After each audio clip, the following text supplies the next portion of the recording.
The sound of gunshots rented the air as screams of fear and protest followed. It was the police versus the residents of Eastleigh, who are now under restricted movement as the government's containment orders came into effect. But the people of the bustling and dense part of Nairobi are defying government orders to stay in, even as the number of people infected with the coronavirus in the country passes the 600 mark. Well, on this day, the fate of learners is still in limbo as the government keeps away, understandably, from commitments on school dates. It is the 7th of May and the number of coronavirus cases globally today stands at 3,873,825. 267,000 people have died. And also, if we look at 267,910 people have died. In Africa, 53,948 people have the disease, and the death toll has passed the 2,000 mark, standing at 2,052. In the US, 1,271,059 people have been infected, and 75,576 people have died. Tonight, these are the top stories. Tonight, this number is growing. 25 more confirmed cases as Isiolo joins list of counties. This brings to 18 the number of counties so far affected. 3 more dead as confirmed cases tops 600. Also tonight, gunfire, water cannons, the COVID-19 standoff. We are wondering, aiming at the heart. Government urges Eastleigh and Old Town residents to heed. With a silent disease like this, one can be a silent killer. Plus, learners could be out of school for a year. So what? They're at home and they're safe and they're alive. June opening date not guaranteed. And the promise of employment and economic endowment turns into nightmare herd. Wakati niliingia kwa kiwanda cha Pan Paper, nilikuwa mtu wa afya sana. Na nilipotoka huko kwa saizi siwezi lima. Harufu hiyo. Tena uchafu hiyo. Ifumbi hiyo. Ile ambayo walikuwa na shaka hii sijui nini hiyo.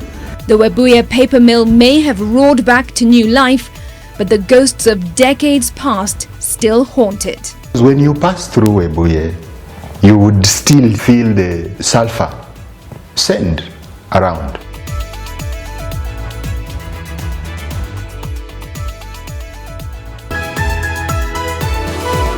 NTV Tonight with Smriti Vidyarthi.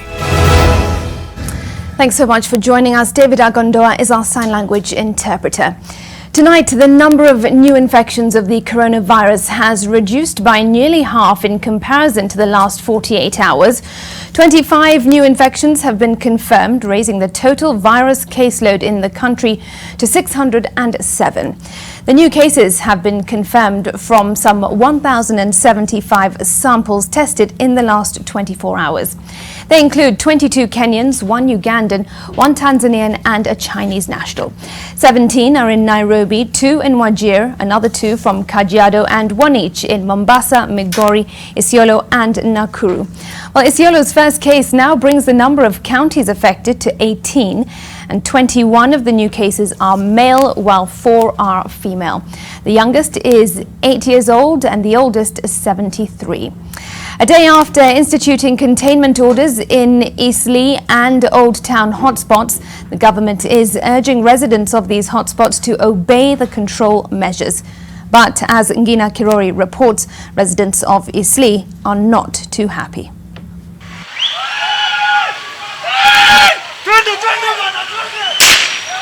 Gunshots, water cannons, and a general sense of chaos.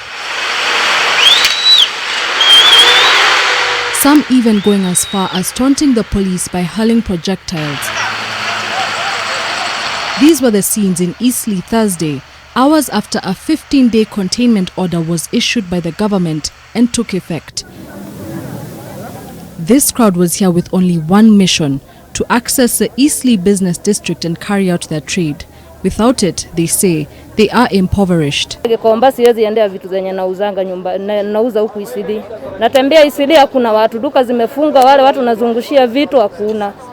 Sasa tunauliza serikali kitu moja. Kama wanaweza tufungia na watupatie chakula itakuwa vizuri.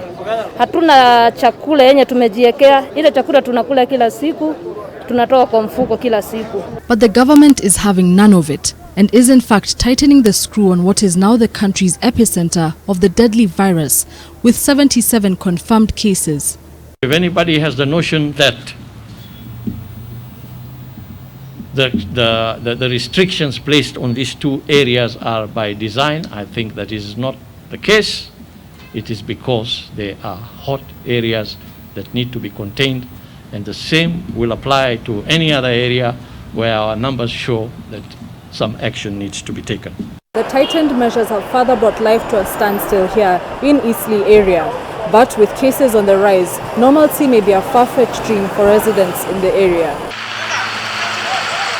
But as the firm hand of the government thumps its authority here, there is another challenge for the residents and the business community within, and that is the access to basics. Hakuna maji.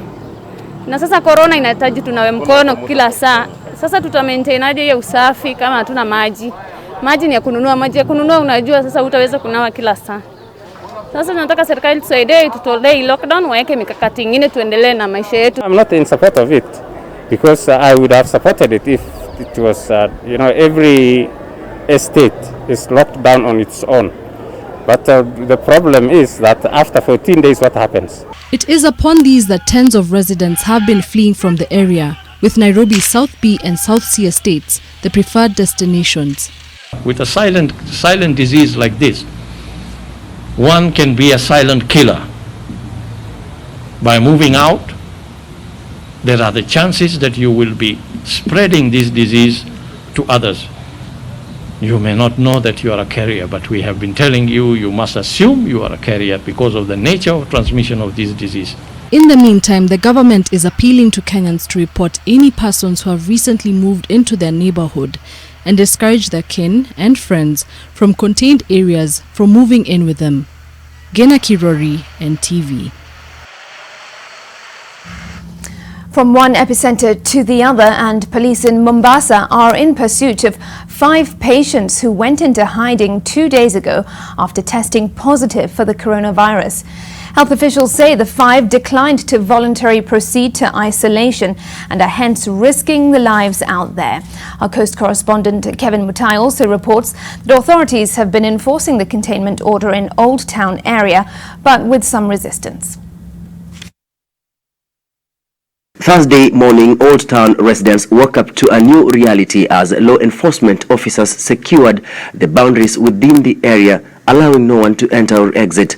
Most businesses here remained closed as many with hopes of accessing Old Town are being directed back to where they came from. Kama ni lockdown, lockdown kila mahali lockdown sisi tutaelewa, lakini ame lockdown hapa peke yake ndo tuseme nini sasa? Sisi ni wanawake tumezaa pia tuumia. Serikali imetufungia hapa marikiti na sisi tunategemea kwa haya maduka ya kama marikiti ili ndio tupate yetu ya kila siku. Hatuna mshahara ya kila siku. Tupate ile ya kufanya kwa hiyo siku na upate ya kukula. Security agencies are also searching for 5 people who went into hiding after the test results confirmed that they have been infected with the virus. Family members or community members who are welcoming those who are coming from the high-risk areas that we have earmarked, you are also placing yourself in danger.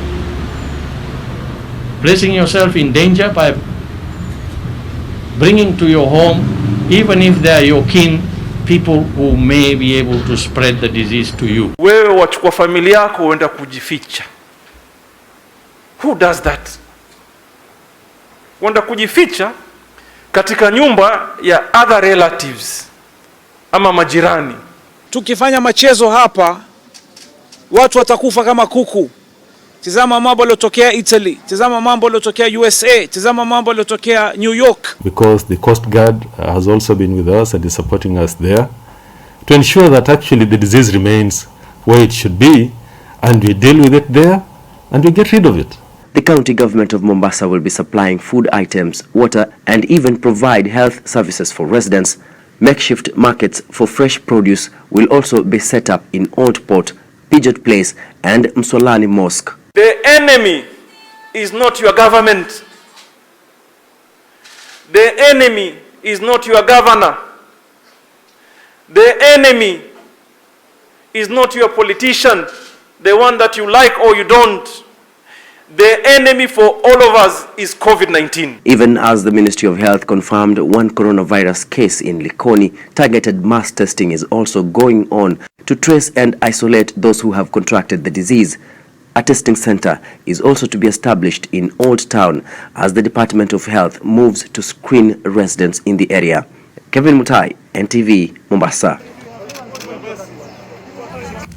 Well, aside from community infections in these two hotspots, the risk of importation of new cases across Kenya's easily penetrable borders and points of entry is emerging as a new headache for the government. In the last week alone, no less than 7 new cases confirmed in the country have been of individuals crossing in from Somalia and Tanzania. And now the government is escalating border controls. Silas Apollo with more. Truck drivers have been crossing the border, Somalia to the east and Tanzania to the south, without strict enforcement of the measures announced by the government. Now, Health Chief Administrative Secretary Rashid Aman says no truck driver will be allowed into the country without testing. All cross-border truck drivers are required to be tested at the point of origin of their journey. This arrangement has been arrived at as part of an agreement between the East African Community members on COVID-19 protocol. Once tested, the drivers will then be issued with a permit 48 hours before travel and their movement in and out of the country monitored. Yesterday, on Tuesday, 5 new cases were confirmed in Webuye County involving individuals who had traveled to the neighboring Somalia and back. Locals have also been blamed for harboring returnees without following due procedure. The Horn of Africa nation has so far confirmed over 850 cases. In Migori, the county government has raised an alarm over a possible spike in infections after 2 people who crossed in from neighboring Tanzania tested positive of the virus.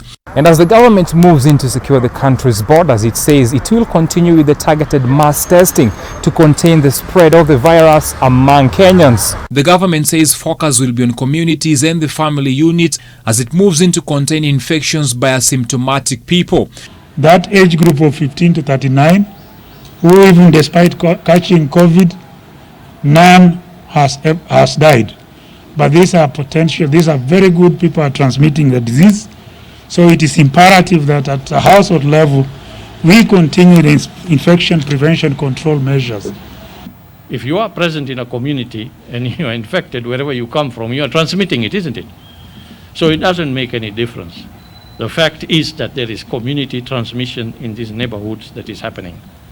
And that is why we should deal with the facts that we have and find measures that will be able to contain the condition. The World Health Organization is now predicting that at least 190,000 people could die from the virus in Africa if the spread is not controlled.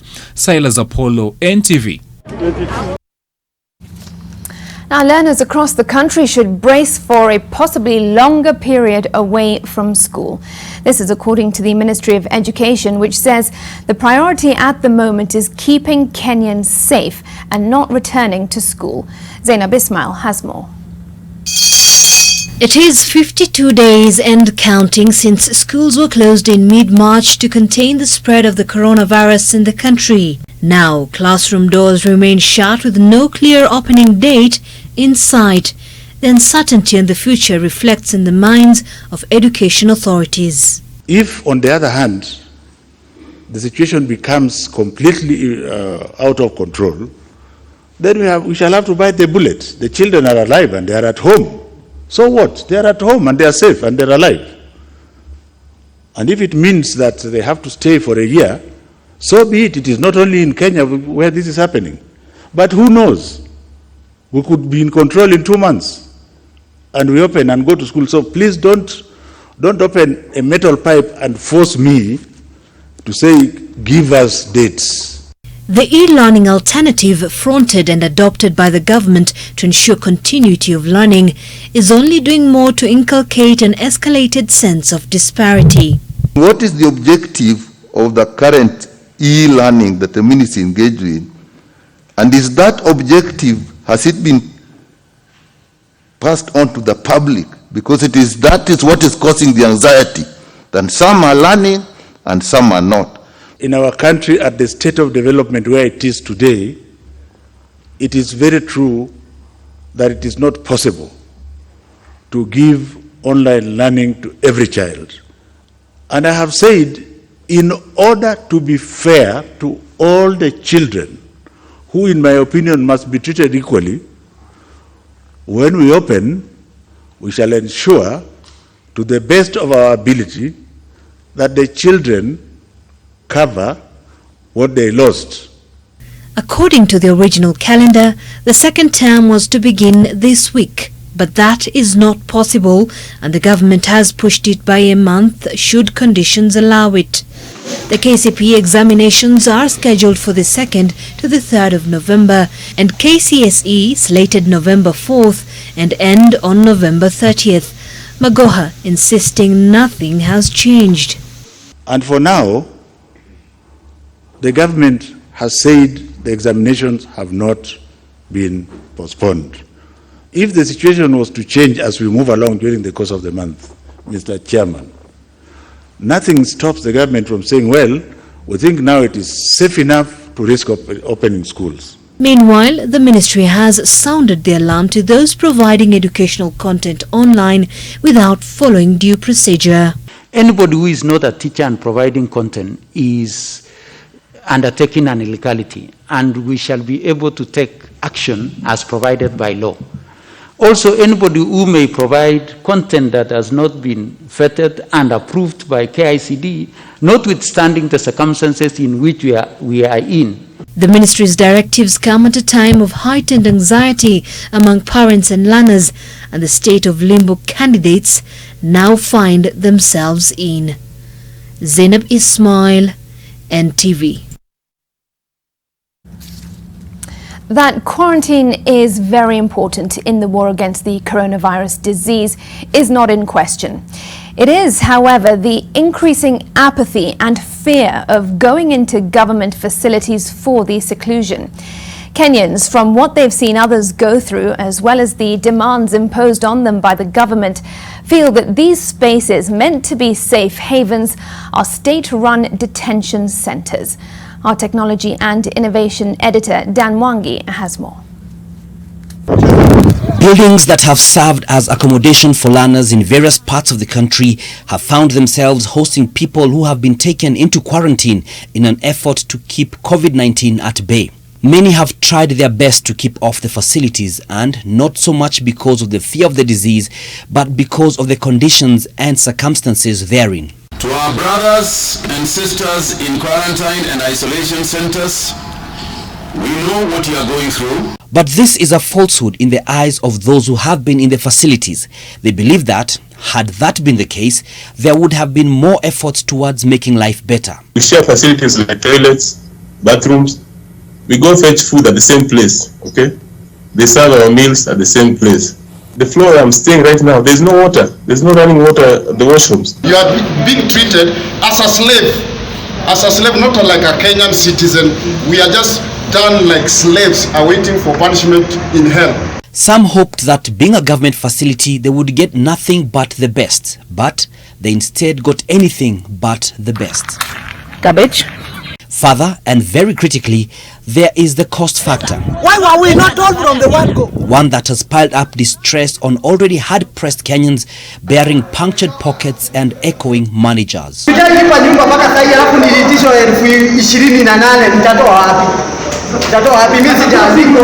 Kupimwa si wasiwasi, kupimwa watu wasema waogopa wakienda quarantine walipishwa pesa na watu hawana pesa. Hata huyo mambo ya 28,000 hiyo huwezi pata hiyo. Anaweza kupeleka jela. Hata ndio maana unaona wenzetu huko wanatoroka. Unaona? Na pia sisi bado hiyo kiwezekana venye mtu atatoroka, mtu tu anaenda na si ati nini. Juu hakuna do. Promises have been made to lighten the load, but the fruit is not as tangible, according to those in quarantine.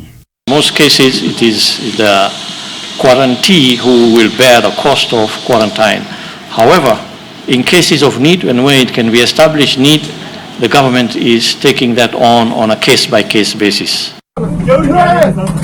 From arrests to inside the quarantine centers, these pictures are not just the reality for many, they also paint to the rest of the public exactly what happens after the pronouncements on podiums of power. They only do more to cultivate a sense of fear and stigma towards those they seek to keep safe. Amid the successes and failures in this trying season, the state has also succeeded in failing to fully secure public confidence on this front.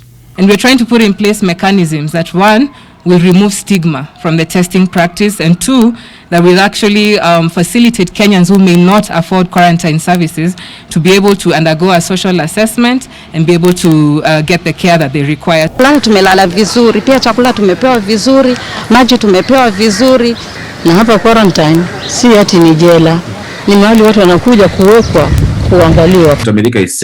In its third progress report, the Senate Ad Hoc Committee on the COVID-19 situation in Kenya recommended that the current communication and messaging strategy employed by the Ministry of Health should be shifted from one that emphasizes criminality to one that emphasizes social responsibility and solidarity. But weeks into this situation and after uproar, the government has responded to one of the key aspects of the complaints. The cost of targeting testing and quarantine and government quarantine facilities shall be met by the government. Kenyans should therefore forthwith not be afraid. Let me repeat that. Effective today,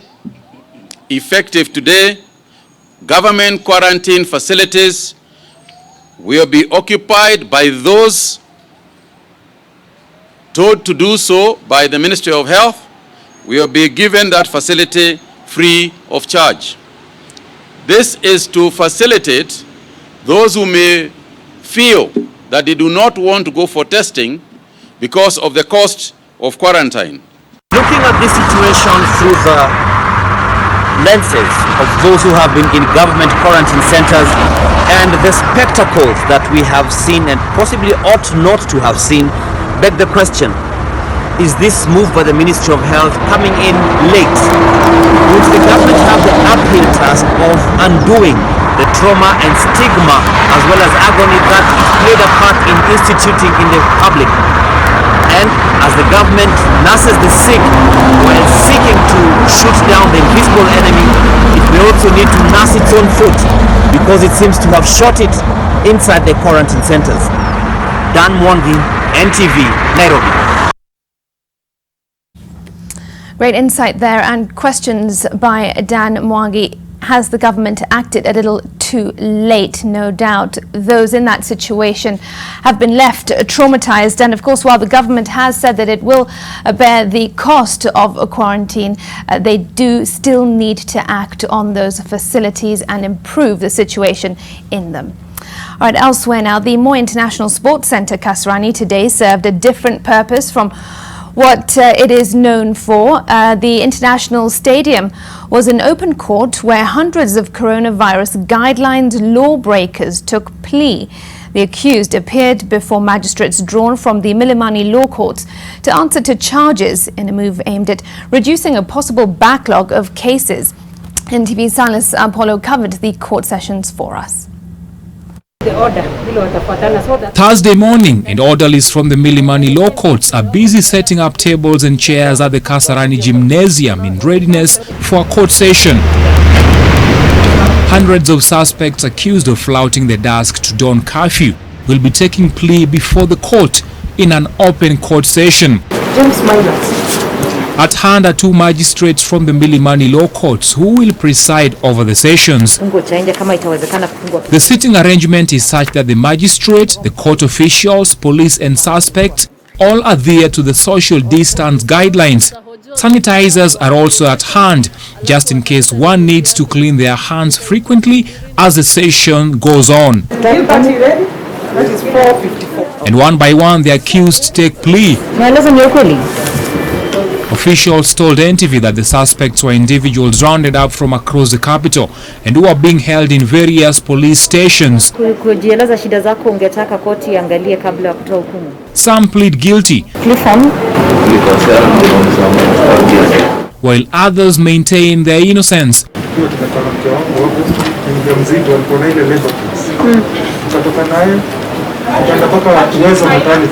Accusations against the suspect included walking in public without face mask, a failure to maintain social distancing by convening in groups, while others stand accused of walking at night despite a ban on movement. The open court sessions are part of an effort by the judiciary to reduce a possible backlog of cases after Chief Justice David Maraga closed the courts due to the coronavirus. Some sessions have since moved online, with magistrates and judges opting to conduct hearings on either Skype or Zoom. Presiding officer in any... But these sessions have not been without glitches, like network disruptions and difficulties in navigating the system due to a lack of basic knowledge in information technology by some users.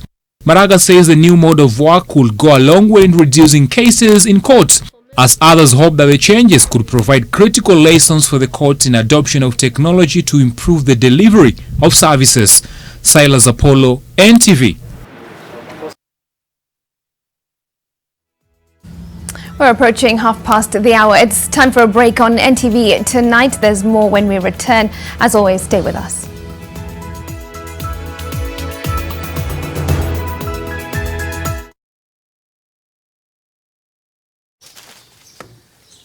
Melissa? Mom, it's Dad's birthday today. I'm giving him a party just like he gives me. Nothing makes a mother more proud than seeing her child growing up. But I know that as she learns to care for others, she'll face even more germs and the risk of illnesses. That's why you need strong Dettol protection. Just 1 cup of Dettol protects your home and family from up to 100 illness-causing germs. Growing up needs Dettol protection. Welcome home to Amani Ridge, the place of peace. Your own urban sanctuary. A lifestyle waiting for you just 20 kilometers from the CBD. A place to unwind and get your health and fitness goals attained. A secure place for your family. A place for your children to have fun. A place to enjoy a sundowner. Success just doesn't happen. You have to make it happen. Make the impossible possible. Invest in Amani Ridge, the place of peace. Luxury you can afford. Call us today on 0790 300 300 or visit www.optivan.co.ke. Welcome to the conferencing service. Emma! Carry on, Ken. First quarter sales, they're up 90%. Very good. Very good. We are looking at a 55 billion shilling profit by the end of the financial year. Now we are talking. Yeah, we talk billions. Very good. I gotta go. Wacha niendelee na kazi. A person has left the conference. Niko nyumbani. Downloads are very fast. Streaming, eco. And I'm just working from here. Stay connected and work from the convenience of wherever you are. Fiber to the home. Working from home? No problem. Fiber Home has you covered with the fastest and most reliable internet speeds. Get connected today. Kazi lazima iendelee. The risk of illness-causing germs is increasing. It is believed that the coronavirus can remain on surfaces in your home for up to 9 days. Touching infected surfaces is one of the ways in which germs spread. Regularly disinfect your floors, countertops, and kitchen surfaces with bleach. And use an effective toilet cleaner inside and outside your toilet bowl. This message is brought to you by Medifacts, JIC, and Harpic. When is our turn to eat, Sisi? Mnamaliza lini? Well, I think So walisema waliokota 100 million, 60 million ikaenda kwa administration. Na hizo administration sasa wale magadhe si select kama leader. Some of our audience members are fans of the ODM party. Now, as one of them has expressed, they miss tear gas. Okay. You know, I was a very unique kind of student. I was good in arts and I was very good in sciences. Hiyo flexibility ya kusomea hizo vitu zote simugawie magavana wengine at least.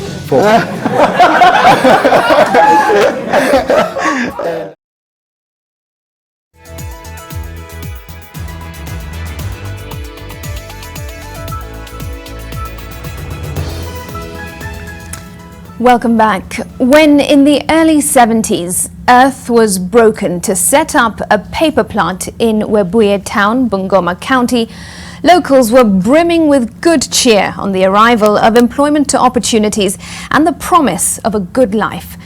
But that was decades ago, long before environmental impact assessments for any setups was mainstream. And as the Pan Paper Company roared and churned profitable papers, the fumes from the engines billowed over the skies and circulated into the lives and lungs of the community. Decades later, the effect is bare for all to see. Here is Leila Mohammed with The Paper Dreams. Webuye town, Bungoma County. Life here is regular, just ordinary citizens going about their daily economic activities. Adjacent to the main highway cutting through the tiny town is an industrial plant. The coming of the Webuye Pan paper mills several decades ago brought with it employment opportunities and the promise of a better life for the locals. But the joys of making a shilling came at a cost. Kifua inakuwa tu kama imekauka mpaka niombe maji nikunywe, naanza sana ndio nianze kupumua vizuri. Raphael Wanjala hobbles over to us for a quick word on his experience working for the paper plant. His frail demeanor betraying an attempt at hiding the medical complications his body is battling. Wakati niliingia kwa kiwanda cha Pan Paper, nilikuwa mtu wa afya sana. Na nilipotoka huko kwa saizi siwezi lima, siwezi fanya kazi yoyote, mimi ukaa tu, kazi stagnant. His life took this turn when he started working for the miller, he says. Nisile chemical zenye zilikuwa kule ndani, tulikuwa tuinhale. Sasa ni kama ni turu. Sina nguvu kimwili. Hata sasa ukisema tuende tufanye kiboroma report siwezi fanya. A few kilometers away at the home of Joina Waswa, a member of this community, we find Patrick Waswa's 2 decades old grave well attended by Joina. But as she journeys on with life, upon accepting the mysterious death of her husband, she cannot shake off the stubborn, speculative voice in her head.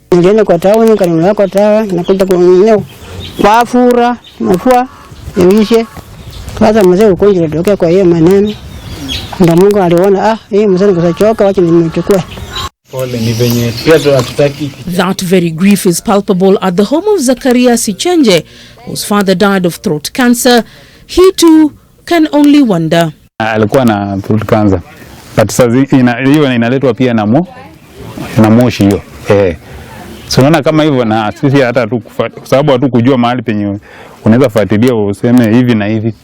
Unless watu wale wa kama venye mmekuja hivi, watu wa environment wakuje waanze kutembea kwa watu wakiangalia watu wenye walikuwa affected hivi na hivi wakiassess. But amid the speculation, the community points a finger of suspicion at one place. The then state-owned Pan Paper mills of years gone by. When that particular factory was running, you could be able to see some 20 meters away, those were homesteads. You would want to tell me that those people were okay if they were given an opportunity to actually say it, or rather if we could have taken them to specialized treatment centers and we start taking probably measurements on them to see how sick they are, they would have given us the results.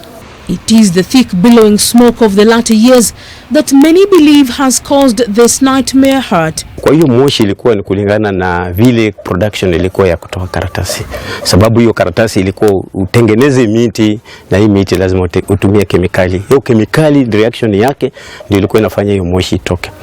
Na wakati ambao walisimamisha kiwanda, hiyo moshi pia kiwanda ilisimama na moshi kasimama.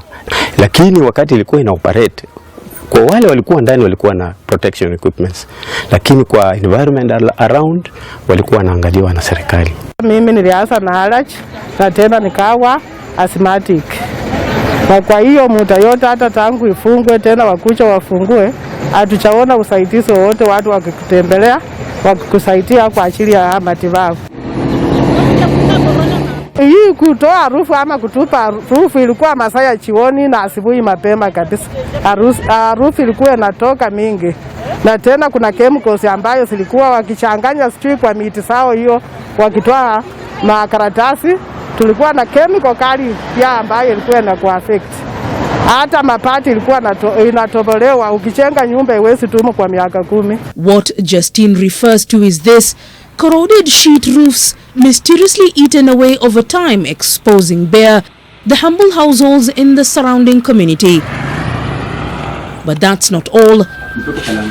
Flourishing farms of before now shrunk in produce. Yaani unajua hii miti yote ilikuwa white. Tena ilikuwa kama tulikuwa tunapanda mahindi ilikuwa inachomeka. Hiyo acid hiyo.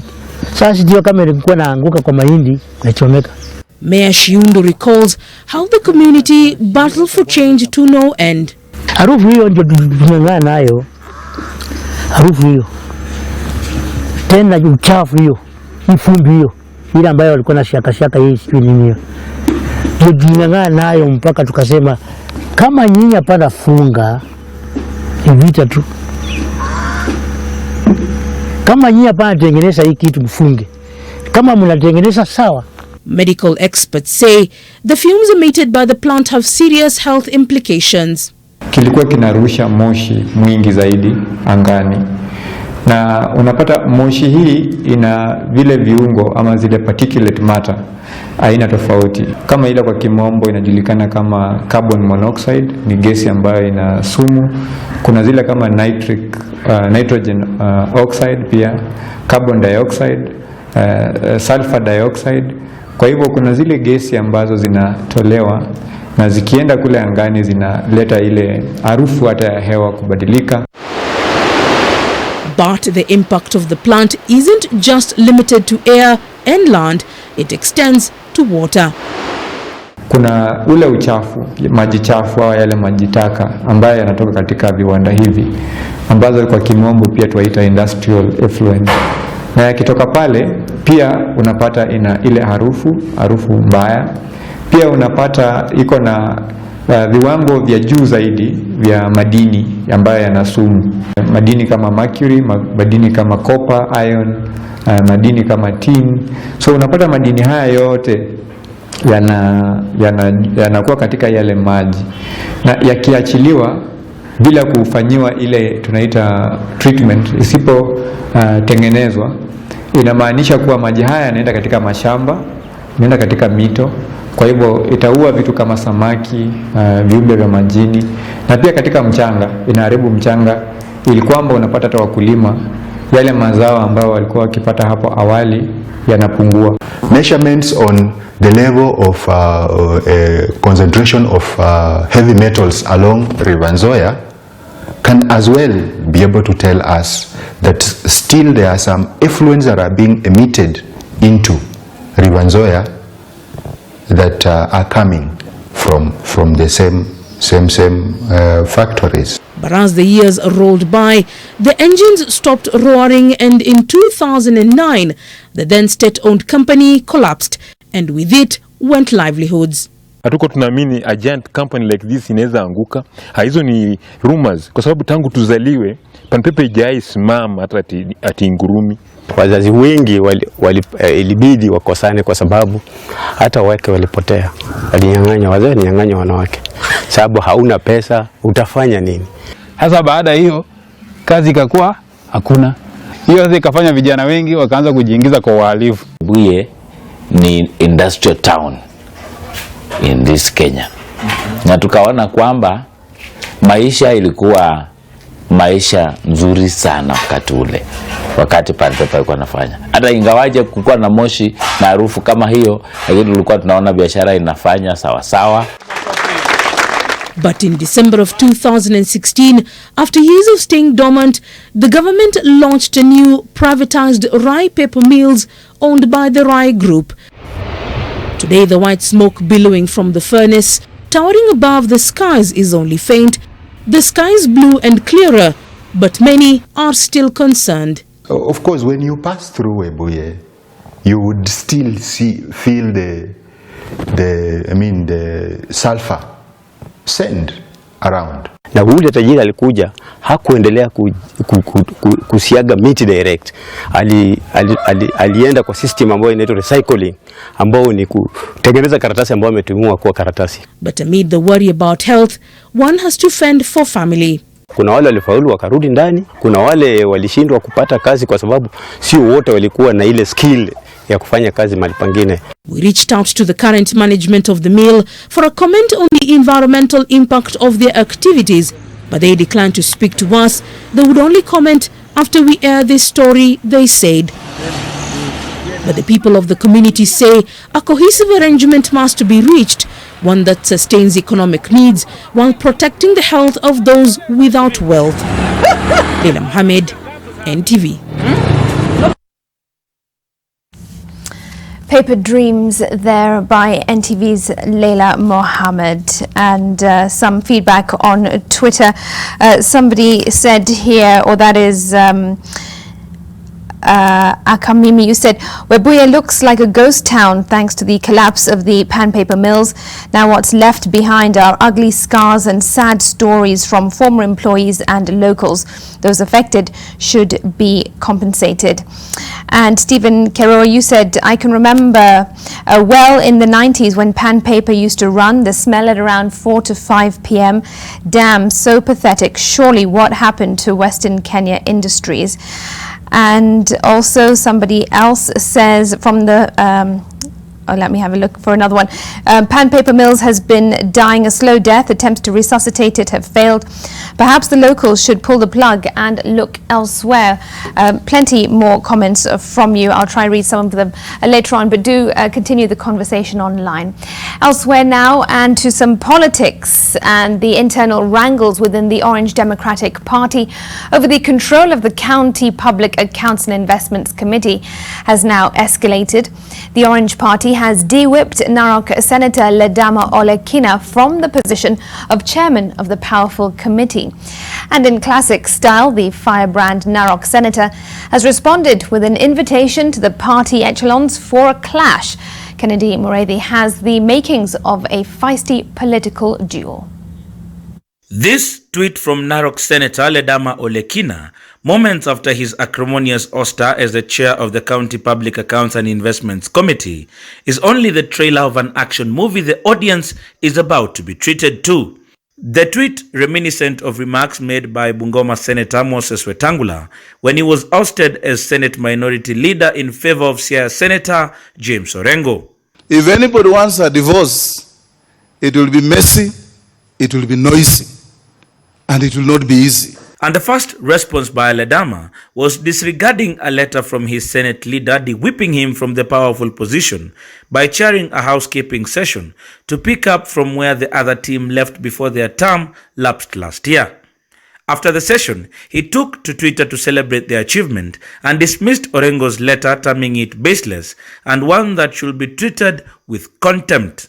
According to Standing Order 190 of the Senate laws, the sponsoring political party has the prerogative to decide who sits in a committee and reserves the right to remove a member if they please. If anyone pushes me to step down, then we are not ready for democracy. You know, there is no way in the standing orders that says that after an election has been held, anyone can say, no, I'm not happy with the process. There's always be a winner and a loser. Orengo's letter to the Senate Speaker, Kenneth Lusaka, indicated Ledama had been discharged not just from CPIC, but also from the Senate Business Committee, another powerful committee. Orengo has further withdrawn all 4 NASA members from CPIC on grounds that there are administrative issues being worked on. He says members will only be nominated to the committee after the process was complete, further complicating matters for Ledama. But Ledama had foreseen this and dared the party leadership when we spoke to him earlier this week. This will be a test of time because the Maasai nation whom I represent voted to the man for ODM. So I will stay firm, and if the worst come to the worst, I will go back to my people and we will make a decision. Allies of Deputy President William Ruto are cheering Ledama on and asking him to stay put. Those aligned to the NASA coalition, however, have words of caution for the first-time senator. Senate Minority Whip and Makueni Senator Mutola Kilonzo says, and I quote, "My brotherly advice, don't tempt fate and check the branch you are sitting on. You may be cutting it unknowingly." Being in the Senate is not a privilege. It is a right. I was elected by over 126,000 votes to be able to represent the Maasai nation there. So I do a good job, and I will leave it at that. In a bid to protect Ledama's newfound position, Senate Majority Leader Kipchumba Murkomen has written to the Speaker notifying him of a proposal to change the standing orders to recommend that any member of the Senate can chair the Watchdog Committee that is now just a preserve of the second largest party or coalition in the House. Kennedy Muredi, NTV. In a rare show of unity, political allies of Deputy President William Ruto and ODM Chief Raila Odinga have launched a scathing criticism of the government over its handling of the current floods emergency that has claimed 194 lives and rendered thousands of families destitute. In your Daily Nation tomorrow, read about the seemingly well-coordinated onslaught and why the government can no longer hide behind the handshake between President Uhuru Kenyatta and former Prime Minister Raila Odinga. Also, read about Kenya's tedious journey with the coronavirus since the first case was confirmed on March the 13th in a special report, The State of Coronavirus. Don't miss your copy.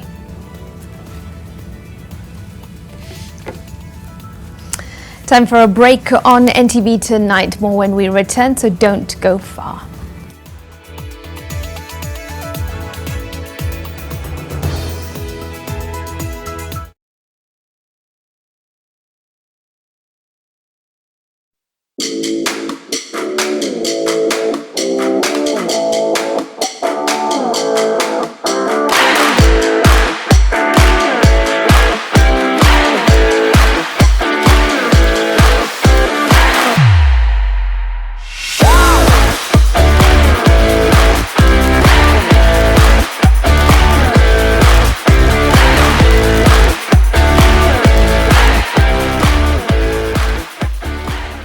Disinfect and protect your home with Jik. Jik kills 99.9% of illness-causing germs. Disinfect floors, kitchen and bathroom surfaces, and wash white clothes, towels and dishcloths with Jik bleach.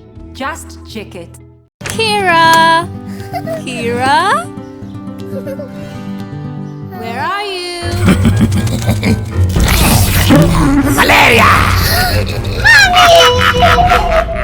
That's why you need the superior protection of Mortein 360-degree reach. Only this has 11 fans which enable it to reach the farthest corners. Mortein, total indoor protection. Na nikirudi uko umemaliza.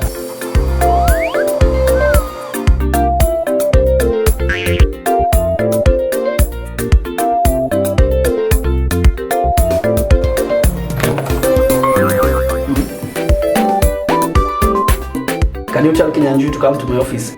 Clean up!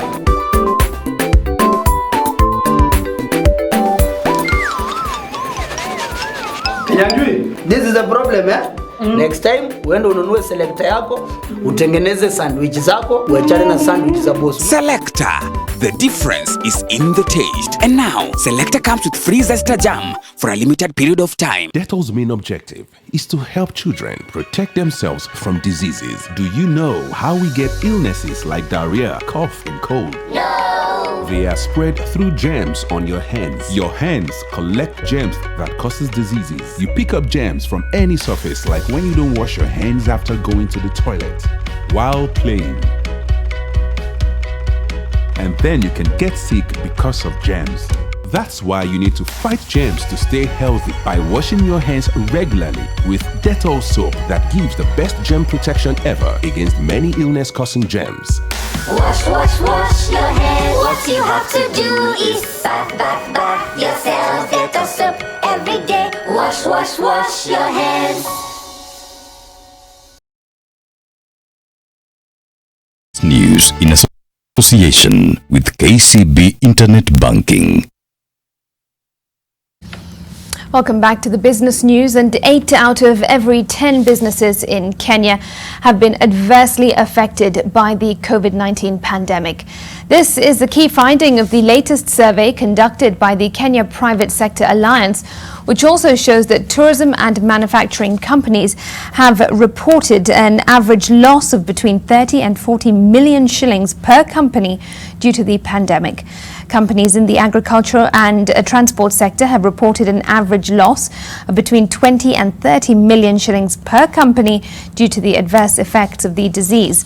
The survey also shows that 45% of firms outside the education and tourism sectors have had to close business, at least temporarily, due to COVID-19.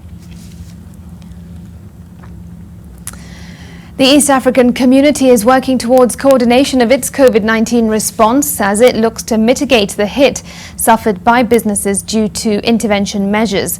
Ministers in charge of regional integration across member states are set to meet on Friday to explore how best to coordinate response going forward. Borders have been closed, at least to the movement of persons, as member states of the East African community seek to tame the spread of COVID-19. As a result of these measures, businesses have suffered significantly as demand decreases and revenues decline. The Cabinet Secretary for the Ministry of East African Community, Aden Mohamed, now says efforts are underway to alleviate the pressure on businesses through better coordination of response by member states. We have had coordinated East African ministers of the region and health ministers of the region to discuss protocols about how to get this done, and our borders are closed for people-to-people movement, but our borders are open for cargo movements, which are very essential. CS Aden Mohamed, however, says that member states should still be allowed to undertake measures tailor-made to respond to their unique circumstances, even as they work within the framework of a coordinated response to the COVID-19 pandemic. We have different circumstances that we all are going through. Some countries like Burundi and others are going through election, as you know. Some countries form the backbone of the East African transport corridor, like Kenya and Tanzania. And we have seen significant amount of disruption at border points. And this is all because of different approaches that are being deployed by different countries.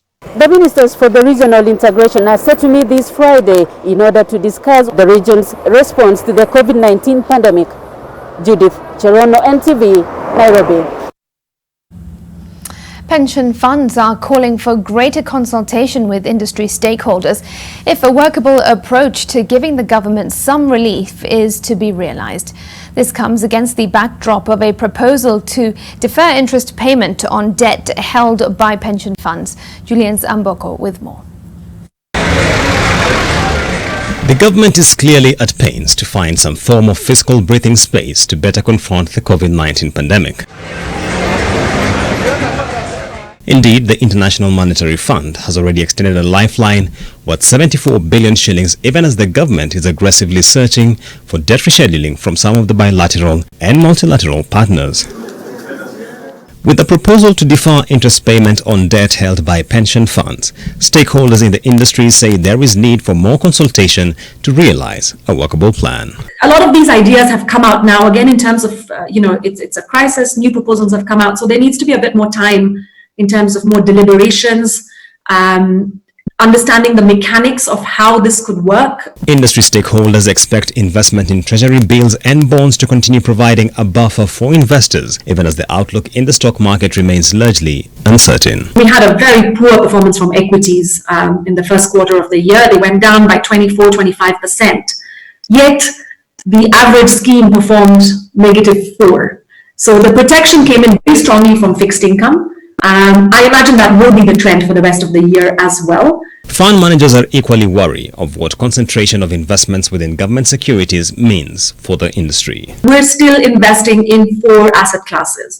And really it's 2 that are carrying the weight of it all. So more than 70% is within fixed income, mainly government bonds. So yes, not much diversification in fixed income. We don't have much of a vibrant corporate bond market.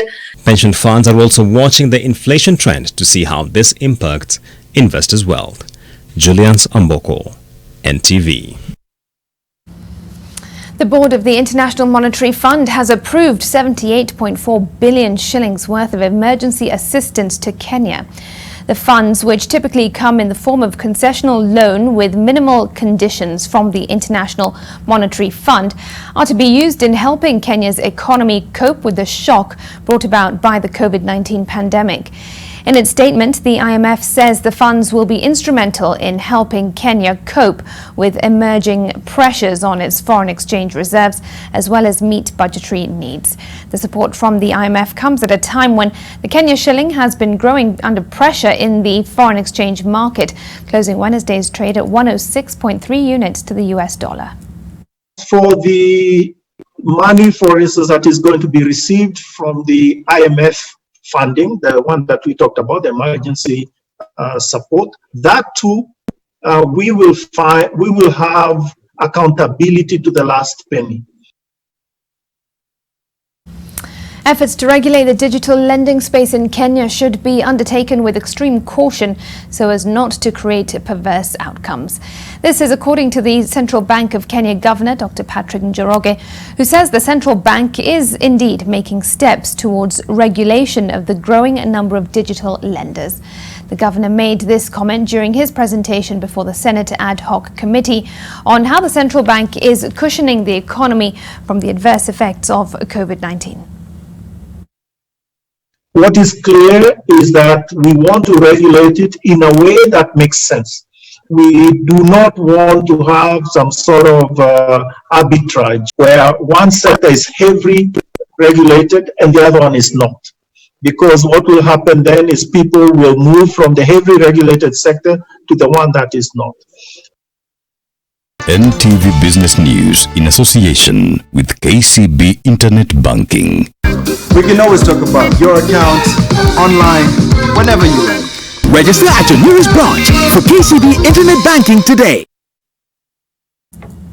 Right, we'll get a sense of how the rain has ravaged parts of the country later on in this broadcast. We're taking a break. That story when we return.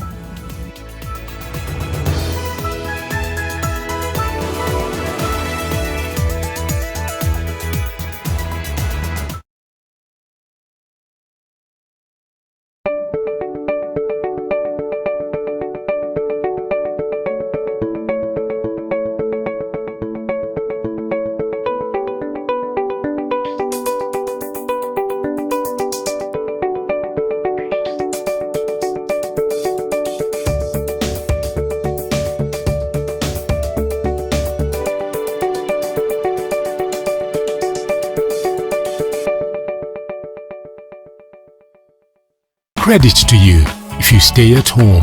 If you must shop online, use your NCBA credit card. Stay home. Stay safe.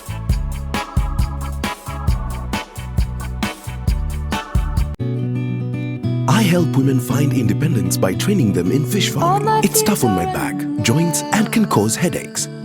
Panadol Extra relieves multiple types of pain. Panadol Extra, now with new Optizorb technology to fight multiple tough pains with 3 times more pain-relieving medicine in the first 30 minutes when you need it most.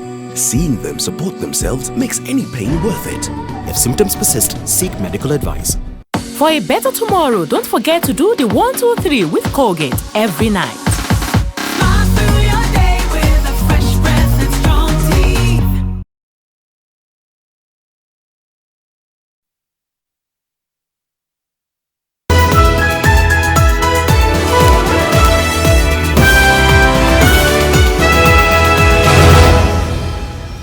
It's 10 o'clock. Welcome back. More damage and loss of lives has been experienced as heavy rains continue to wreak havoc in different parts of the country.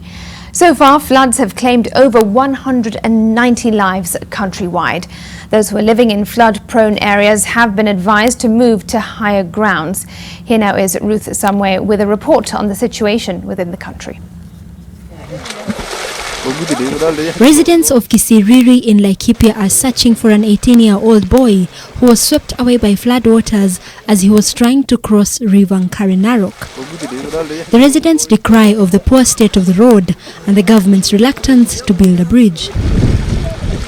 In Kiambu County, a man has been buried alive by a landslide that occurred in a farm in Kamahindu village. The rescue mission was hindered by the rugged terrain. Watu walikuwa wanaenda kuchuna majani huko, lakini wakakutwa na mteremko.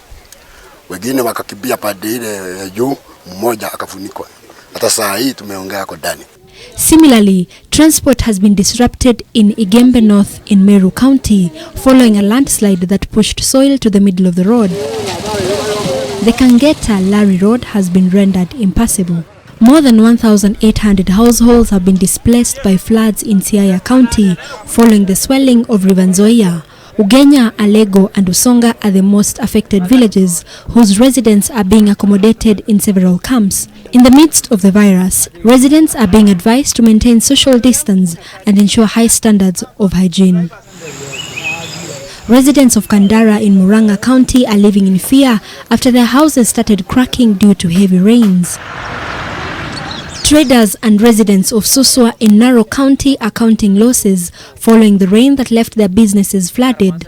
This occurred a few days after tens of families were rendered homeless as flash floods swept Kikuyan area, a few kilometers from Suswa town. 11 lives have been lost as a result of floods in Turkana. The county commissioner warned motorists of crossing flooded rivers following the rise in cases of vehicles being swept away by floods.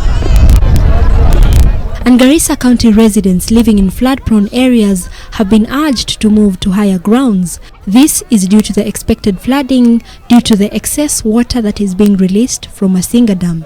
Ruth Sarmoi, NTV. Well, those pictures just tell it all. At this point, we take another break. The sports news is coming up next with Brian Otwell.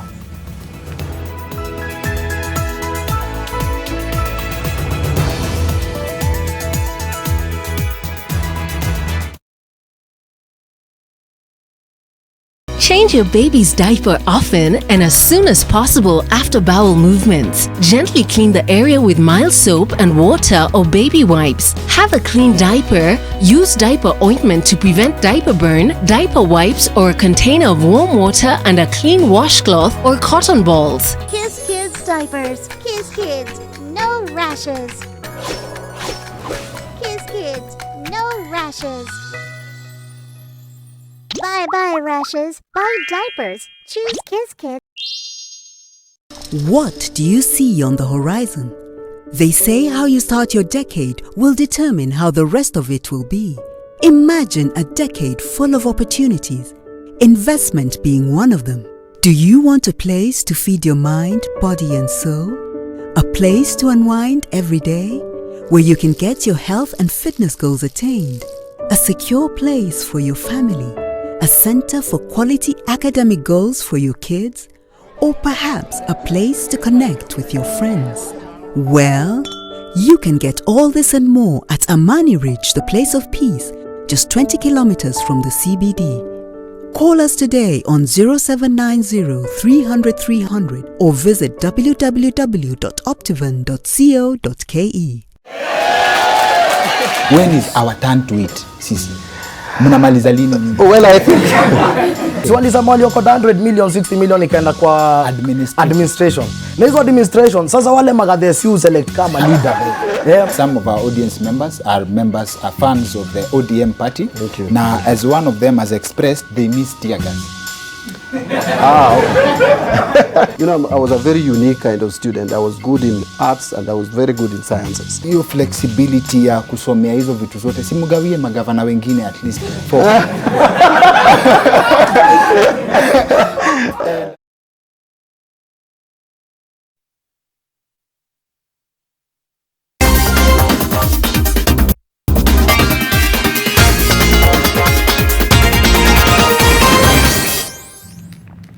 Let's have a look at the day's sports news. Welcome, my name is Brian Otwal. 58 non-elite athletes from Eldoret will benefit from food packages lasting a month from the Ministry of Sports as a cushion against the loss of funds caused by the coronavirus pandemic. The athletes, most of whom are upcoming, were identified by the Eliud Kipchoge Foundation and are deemed to be the most vulnerable, with the most of them previously who were set to take part in the events that have since been cancelled or suspended. The athletes will also receive allowances of 10,000 Kenyan shillings a month, with more athletes expected to receive the funding from the ministry in the upcoming weeks. 1,500 sportsmen and women have been identified to be in need of support after the coronavirus pandemic led to the suspension of major events that are their sources of livelihoods. As you know, there are some that are professional, they're elite athletes, so those don't need any support. But there are those that were going to take part in the under 20, for instance, World Championships. There were others that were actually going to start now, doing the rounds in Europe and in America and even in Asia, and were not able to go because of this pandemic, and therefore have had no earnings whatsoever. And so that's the group that we're actually targeting, right? And we are happy that in the partnership that we have with Eliud, he was able to help us fully identify and verify, right, whether the number that we had was the correct number, but also that they were the most needy of our athletes. And Kenyan Premier League Limited, KPL, has written to Confederation of African Football, that is CAF, protesting FKF's decision to cancel the 2019-2020 season. In a letter addressed to CAF's Acting Secretary General, that is in CAF, KPL registered their dissatisfaction with FKF on the decision they took, and that they would like their mandate to run the league respected to ensure the integrity of the competition is not jeopardized. FKF decided to end the KPL on April 30th, citing the letter by CAF and dated April 26th as the main reason, and has since forwarded Gor Mahia's name as the Kenya's representatives at the CAF Champions League. Meanwhile, KPL has asked clubs to wait for their directive on the matter.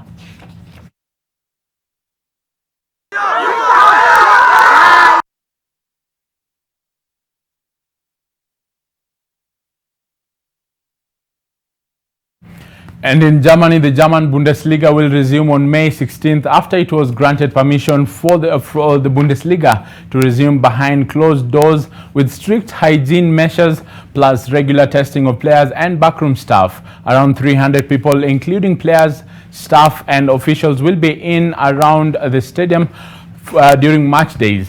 And the German Football League DFL released fixtures with second-placed Borussia Dortmund hosting arch-rivals Schalke in the Ruhr Derby in the peak of matches on the first day back. Defending champions Bayern Munich, who sit 4 points clear of Dortmund, will travel to face Union Berlin on Sunday 17th.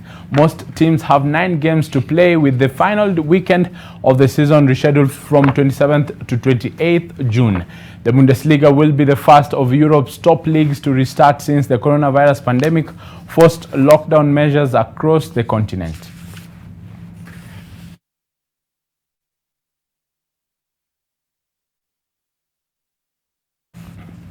And Juventus star Paulo Dybala revealed on Wednesday that he has been given the all-clear 6 weeks after contracting coronavirus, but Serie A rivals Torino confirmed that one of their players had tested positive. 26-year-old Dybala tweeted his gratitude for the support he got during the period he has been receiving treatment.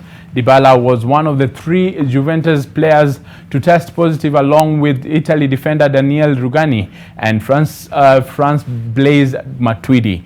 But City rivals Torino revealed that an unnamed player had been diagnosed with COVID-19 during the testing of players and staff as Serie A teams return to individual training this week. Torino have been one of the clubs to express concerns about a return to competition as Italy grapples with a pandemic which has killed nearly 30,000 people in the country.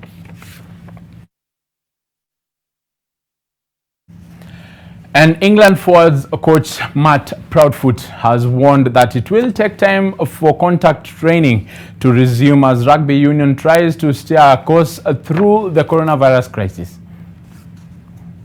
You know, contact training is something that's going to take a bit of time to get. Once we can start training, and maybe in smaller groups, institute smaller group training sessions where things can start to change a little bit. But I think we've tried to look at how productively we can spend the time and work on aspects of the players through their clubs where the players can develop the best in this time. Indeed, not try time yet for rugby, but we hope football returns as we wait for Bundesliga, and Premier League are also working on a process to see football return, that is the Premier League in England. We wait for all that action as we deal with this pandemic. That's all we had for you from this sports desk. Have a lovely night. My name is Brian Otwal.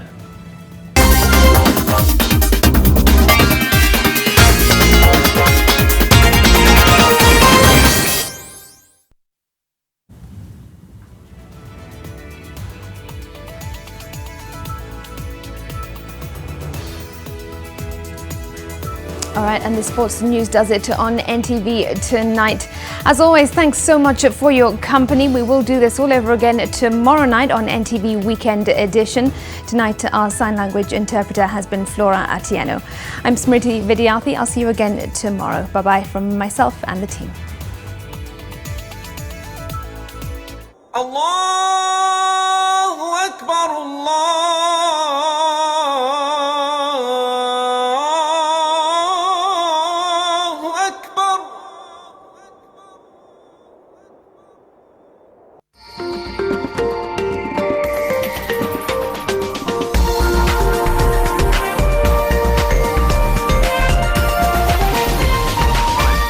This is NTV.